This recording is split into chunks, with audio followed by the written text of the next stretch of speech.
जैसे ही रात होती है, टिमटिमाते सितारों के नीचे सब कुछ नीले अंधेरे में डूब जाता है। एक अच्छे आरामदायक घर में एक छोटे से लड़के को उसकी माँ एक कहानी सुना रही है।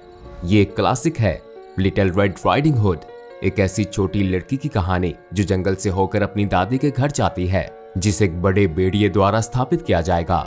कहानी है तो बहुत पुरानी, लेकिन इसमें सभी उम्र के लोगों के लिए एक महत्वपूर्ण मैसेज है। हमें अंधेरे में छुपी चीजों से डरना चाहिए है, क्योंकि वहां जो है वो अक्सर हमारा इंतजार कर रहा होता है। लड़का बिस्तर पर लेटता है और कंबल को अपने ऊपर करता है। उसकी माँ उसे कहानी सुनाना जारी रखती है। वो लाल हुड में उस छोटी सी लड़की का वर्णन करती है, जो एक छोटी सी विकर बास्केट पकड़े हुए अंधेरे से जाती है। भेड़िया अपनी बड़ी भूखी आंखों से अंधेरे पेड़ों में छुपकर उसको देखता है। छोटा लड़का बहुत मुश्किल से अपने डर पर काबू पाने की कोशिश करता है जब लिटिल रेड राइडिंग हुड अपनी दादी की पुरानी झोपड़ी का दरवाजा खोलकर अंदर आती है, जहां उसे पता चलता है कि कुछ बहुत गलत है। उसकी दादी अलग दिखती है। ये बड़ी बड़ी आंखें, ये अजीब गीली काली नाक, ये विशाल भयानक दांत। तुम्हें खा के मैं बिल्कुल ठीक हो जाऊंगी। उसकी माँ देखती है कि उसका बेटा इस कहानी से बुरी तरह से डर के मारे कांप रहा है। वो किताब बंद करके मुस्कुराती है और उसे कहती है कि कहानी का अंत बहुत अच्छा था, लेकिन इससे उसके डर में कोई कमी नहीं आती है। क्या वो बुरा भेड़िया अपनी भूखी आंखों से उसकी खिड़की के बाहर भी उसका इंतजार कर रहा होगा? क्या ये खिड़की ऐसे राक्षस को दूर रख सकती है? उसे नहीं पता। उसकी माँ उसके माथे पर किस करती है और उसको कहती है कि अगर किसी भी चीज की कोई जरूरत हो तो वो और उसके पिता नीचे हॉल में ही हैं। उसे कुछ समय से बुरे सपने आ रहे थे, लेकिन वो केवल बुरे सपने ही हैं। सब कुछ उसके मन में। वास्तव में ऐसा कुछ नहीं है जो उसे नुकसान पहुंचा सकता है। वो अब अकेला अपने बिस्तर पर कांप रहा है। अपनी दीवार पर लगी उस छोटी सी रोशनी को देख रहा है। उसका छोटा चमकता हुआ दोस्त जो उसकी सुरक्षा करेगा। उसकी माँ और पिताजी ने उसे ये तब ला कर दिया जब उसने बताया कि उसे अंधेरे से डर लगता है, लेकिन इस कमरे में रोशनी से कहीं ज्यादा अंधेरा है। क्लोजेट का दरवाजा धीरे से खुलता है और वो चीखते चीखते रुक जाता है।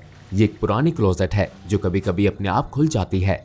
चिंता की कोई बात नहीं, वहां कुछ नहीं है। ये एक ऐसा मंत्र है जो उसके माता पिता ने उसको कई बार कहा जब भी वो क्लोजेट का दरवाजा खुलता था। इतने अंधेरे में भी छोटा लड़का कुछ देख पा रहा था। ऐसा लग रहा था जैसे रात की रोशनी में भी कोई छाया थी जो उससे भी अंधेरी है और ये उस क्लोजेट से बाहर निकल रही है, किसी अनजान जीव के आकार जैसी फोग। चिंता की कोई बात नहीं है, चिंता की कोई बात नहीं, वो बार बार इसे खुद से कहता है। फोग क्लोजेट को पूरी तरह से छोड़कर अब उसके बेड के करीब आने लगी है। जैसे ही ये फर्श से ऊपर उठती है, लड़का फॉग में कुछ देख सकता है। उसे आंखें नजर आती हैं, बड़ी चमकती हुई आंखें, एक बड़े भेड़िए की जो उसे जिंदा खा जाएगा। वो चीखने के लिए अपना मुंह खोलता है, लेकिन उसकी आवाज ही नहीं निकलती। वो उठकर हॉल में अपने माता पिता के कमरे में जाना चाहता है, लेकिन उसका शरीर बहुत भारी हो जाता है और उसकी मूवमेंट बहुत धीमी और सुस्त। वो हिल भी नहीं सकता और अंधेरे से बने राक्षस की आंखें और करीब आती जाती हैं। चिंता की कोई बात नहीं है, चिंता की। माँ, पिताजी, मेरी मदद करें। वो केवल चिल्लाने के बारे में सोचता है, लेकिन वास्तव में उसकी आवाज नहीं निकलती। उसकी आंखें बंद होने लगती हैं और वो सपनों की दुनिया में चला जाता है। वो अपनी आंखें खोलता है और खुद को एक अंधेरे गहरे जंगल में खड़ा पाता है। ये सभी पेड़ बहुत ऊंचे हैं, जो काले बिना तारों के आकाश तक फैले हुए हैं, लेकिन इनके साथ कुछ गलत है। अनिय शरीर जिनमें सैकड़ों बूढ़े और सूखे हुए और ये पेड़ों की शाखों पर लगे हैं। उनके चेहरे साइलेंट स्क्रीम्स की तरह हैं। कुछ शवों से एक गहरा काला तरल टपक रहा है जो उसके पैरों के नीचे जमा हो रहा है। जब वो नीचे देखता है तो उसे दिखता है कि उसने एक अजीब पुराने जमाने के कपड़े पहने हैं और उसकी शर्ट का रंग लाल है। उसके पीछे एक धीमी गुर्राने की आवाज आ रही है, एक थंडर जैसी, जैसे कि भयानक भूकंप हो, घातक। वो इसे अपनी हड्डियों में महसूस कर सकता है। धीरे धीरे चलता हुआ, जैसे कि वो पानी के नीचे हो, वो घूमकर देखता है कि उसके पीछे एक जानवर है, एक विशाल भेड़िए जैसा दिखने वाला छाया से बना राक्षस, जिसके कांटेदार दांत हैं और भूखी चमकदार आंखें। वो अपने जीवन में इससे पहले कभी इतना नहीं डरा था। इस राक्षस के सामने खड़े होने से उसका शरीर डर के कारण जम गया है। ये आतंक बहुत भयानक है। वो जानवर जो हर डरे हुए लड़के या लड़की को उनके सपनों में डराता है। वो फिर से गुर्राता है और लड़का भागना शुरू कर देता है, लेकिन ये वास्तविक नहीं है। ये एक सपना है जिसमें ग्रेविटी बहुत ही स्ट्रॉन्ग है, जैसे वो किसी बहुत मोटी हवा के माध्यम से भाग रहा हो। वो अपने चारों ओर की रेजिस्टेंस से लड़ रहा है, लेकिन छाया से बना भेड़िया ये जल्दी से कर सकता है। वो पेड़ों से होता हुआ आगे बढ़ता है। उसके मुंह से राल टपक रही है और उसकी आंखें चमक रही हैं, बिल्कुल वैसे ही जैसे रोशनी उसके कमरे में है। वो भागता है जैसे कई घंटे बीत गए हैं। उसकी आंखों से आंसू गिरते हैं और फिर उसे दूरी पर एक चीज दिखती है, जंगल के बीचों बीच एक घर। और ये कोई भी घर नहीं, ये उसका घर है। उसके सपने में उसके माता पिता अंदर ही हैं, जो उसकी मदद करेंगे और राक्षस से सुरक्षित रखेंगे। उसको केवल बस वहां जाना है, उसको बस जीवित रहना है। आखिरकार वो सामने के दरवाजे तक पहुंचता है और इसे खोलने की कोशिश करता है। ये नहीं खुलता। वो इस पर जोर जोर से मारता है, अपने माता पिता को पुकारते हुए। वो पीछे देखता है जहां छाया से बना भेड़िया जंगल के अंधेरे से भागता हुआ उसकी ओर बढ़ रहा है। उसके विशाल काले पैर गोली की गति के साथ जमीन से टकरा रहे हैं और वो करीब और करीब और करीब आ रहा है। एक अंतिम दस्तक के साथ उसके घर का दरवाजा आखिरकार खुल जाता है और वो फर्श पर गिर जाता है। दरवाजा बंद होने के साथ ही उस भेड़िए की आवाज भी चली जाती है। वो उठकर पास की खिड़की से बाहर देखता है तो बाहर कोई जंगल नहीं होता। यहाँ फिर से सितारों से भरे आकाश के नीचे उसका नेबरहुड ही है। वो अपने आप को देखता है और अब उसने वो पुराने जमाने के कपड़े नहीं पहने हैं, बस वही पजामास जो वो बेड पे जाने से पहले पहनता है। क्या अब सब कुछ नॉर्मल हो गया है? क्या ये सब एक सपना था? वो पास की एक लाइट को चलाने की कोशिश करता है, लेकिन वो ऑन नहीं होती। वो फिर से डरने लगता है। यदि एक सपना था तो फिर अब क्या हो रहा है?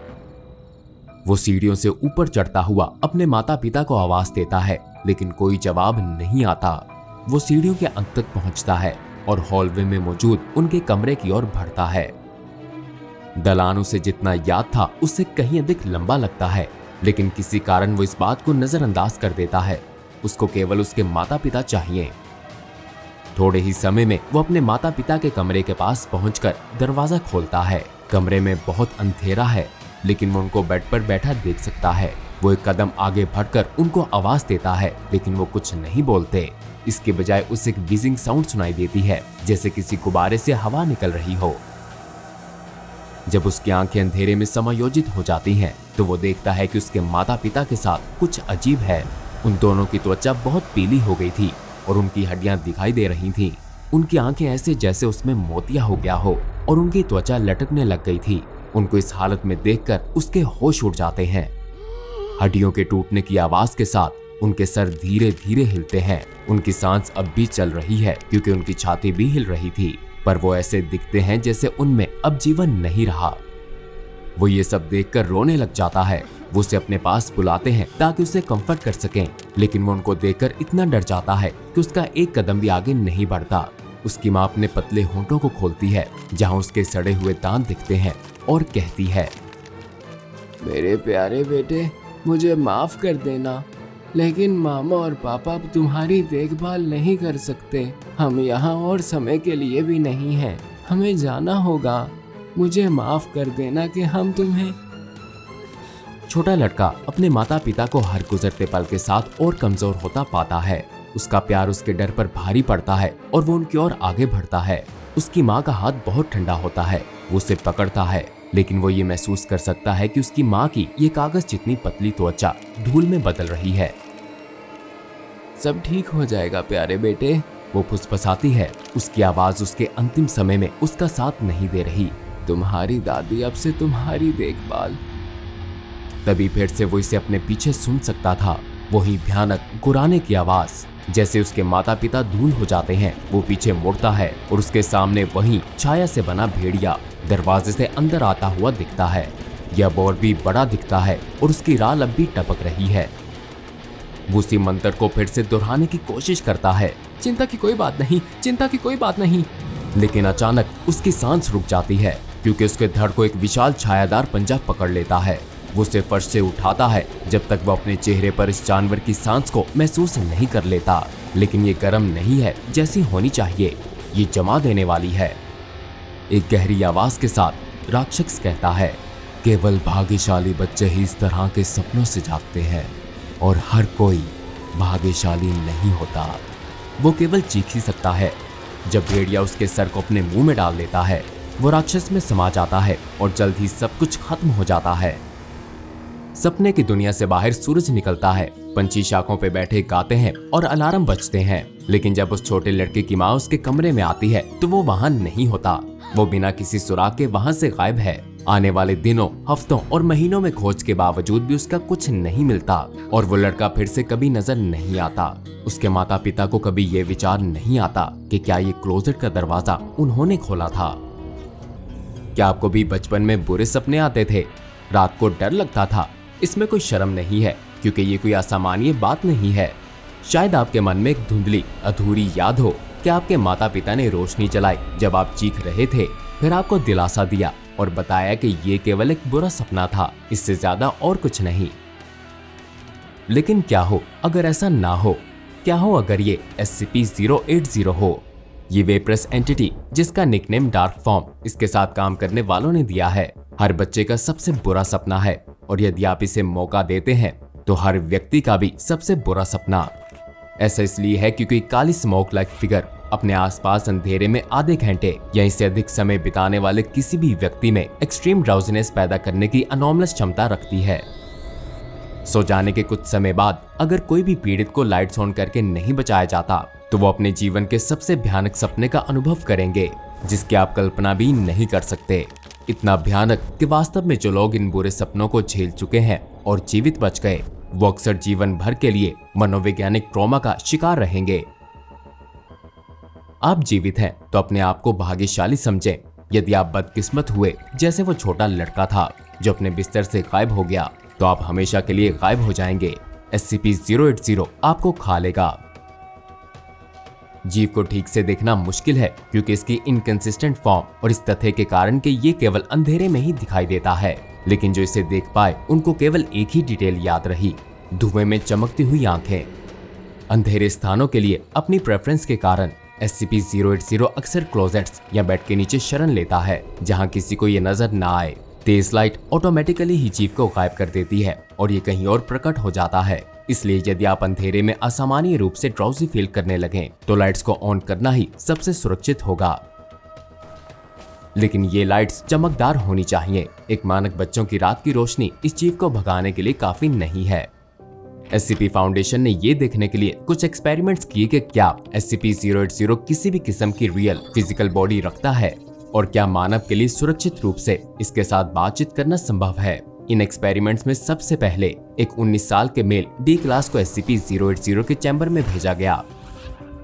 अनसरप्राइजिंगली वो अंधेरे में चमकती आंखों वाली फिगर को देखते ही तुरंत घबराने लगा। उसने इसे मानव आकार का होने के रूप में वर्णित किया, लेकिन एक मानव की तुलना में ये बहुत बड़ा भी था। उसने चैम्बर से जाने की भीख मांगी, लेकिन इस बिंदु पर वो पहले से ही ड्राउजीनेस महसूस करने लग गया था। एक्सपेरिमेंट करने वाले रिसर्चर्स ये देखना चाहते थे कि आगे क्या होगा, इसलिए उन्होंने उसके सोने के साथ ही उसकी बाहर आने की इच्छा को भी सुला दिया। जब गार्ड्स को उसको चेक करने के लिए भेजा गया तो अंदर कोई था ही नहीं। D क्लास अब नहीं रहा। उसे कई अन्य लोगों की तरह ही SCP-080 खा गया था।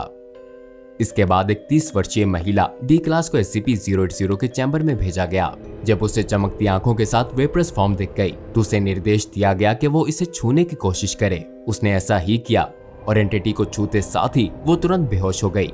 जल्दी से उसे चैम्बर से बाहर निकाला गया क्योंकि फाउंडेशन उसका इंटरव्यू करना चाहती थी, ना कि SCP-080 उसको खा जाए। फाउंडेशन मेडिक्स द्वारा किए गए एक फिजिकल एग्जाम के अनुसार उसे कोई शारीरिक प्रभाव नहीं हुए। दूसरी ओर उसके मन में बहुत अलग कहानी थी। वो बॉर्डरलाइन कैटाटोनी और एक्सट्रीम पैरानॉइड डिस्ट्रेस के बीच एक बहुत अजीब स्थिति में थी।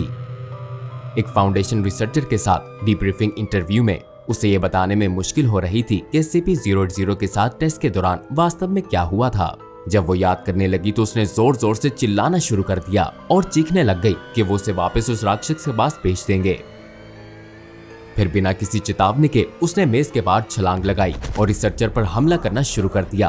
गार्ड्स को उसे रोकने के लिए आना पड़ा और दुर्भाग्य से उन्हें उसे मारना पड़ा। मानो ऐसा लग रहा था कि जैसे वो हमेशा से चाहती ही यही थी। उसने फिर से SCP-080 का अनुभव करने की बजाय फाउंडेशन गार्ड द्वारा मरने को प्रेफर किया।